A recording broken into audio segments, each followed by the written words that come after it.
بەڕێزان ماتەمگەرانی هێژە سڵاوتان لێبێت.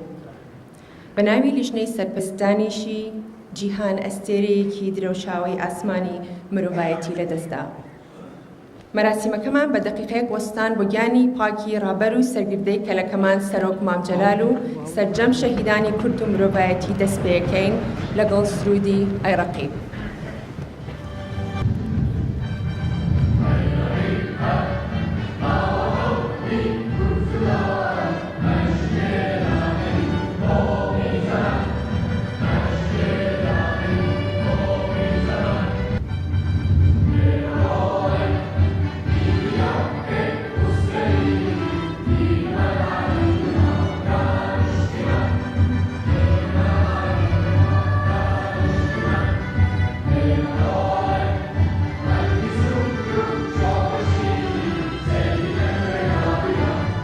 هەوێنی تەبایی و برایەتی و پێکەوە ژیان بوو.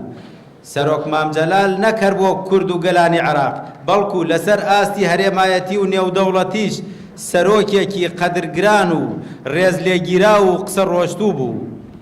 مامجەلال چەتری کۆکەرەوەی هێز و وڵاتە ناکۆک و ناتەباکانی ناوخۆی عێراق و ناوچەکە بوو.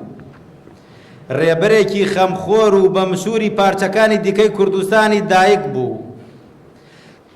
بە درێژایی ڕێزگرتن لە یادی مامجەلال کە نوێنەرایەتی هێزە سیاسیە کوردستانیەکانی چوار پارچەی کوردستان جێگیر لە نۆرێژ ئەکات بە خێرهاتنی یەک بە یەکتان دەکەین. لە پرسەی سەرۆکی کۆچکردومان هەواڵ مامجەلال لێرەوە پرسە و سەرخۆشی خۆمان پێشکەش دەکەین بە ئێوەی بەشداربووی پرسەکە و خانەوادەی بەڕێزی مامجەلال و خەڵکی هەر چوار پارچەی کوردستان و هەموو تێکۆشەرانی یەکێتی نیشتیمانی کوردستان. بەڕێزان، مامجەلال وەک پێشمەرگەی شاخ دامەزرێنەری گرنگەوەیە درێژە پێدانی خەبات، درێژە پێدانی ڕێگاکەی جەنابیان بۆ هەمومان بمێنێتەوە، سەروەری بەو ڕابردووی خۆمانەوە بکەین کە کەڵە پیاوێکی وەکو مام بتوانێت لە ناوچەکەیە لە هەموو ڕۆژەڵاتی ناوینە سەدا و دەم و ڕەم و هەڵوێست و شیوەن لە شنگال بێ ئەنازەبی تەمام سیەپوش ئافرەت کوبانی مسەسەل خاموش و دەست لە زرانی.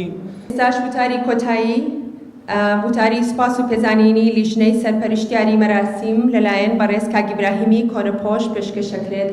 بافەرمێت. ئەمە بۆنەیەک نییە کە تایبەت بێت بە بنەماڵەی بەڕێز مامجەلال یان تایبەت و کورد کرابێتەوە لە یەکێتی نیشتمانی کوردستانە. مامجەلال ئازاری گشتمان لەلەشیا بوو، ئاواتی گشتمان لە بیر و فکر و هزر و مێشکیا بوو، بۆ گشتمان تێکۆشا و لە هەر چوار پارچەی کوردستان دەور و کاریگەری خۆی بوو. بۆیە ئێمە وەکو کوردانی چوار پارچەی کوردستان وەکو چالاکانی سیاسی ئەم خەمەمان بە خەمی گشتمان زانیوە و بە پرسەیەکی نەتەوەیمان زانیوە. سەرڕای ئەوەی هەموو حیزب و ڕێکخراوە مەدەنیەکان و حیزبە سیاسیەکان ئێعلامی پشتیوانی و هەواهەنگیان کردووە، هەمویان ڕاستە و خۆیان بە ناردنی بروسکەی ماتەمینی و بەهێنانی چەپکەگوڵ بەشداریان لەو ڕێڕسما کردو بە خەمی خۆیان زانیوە.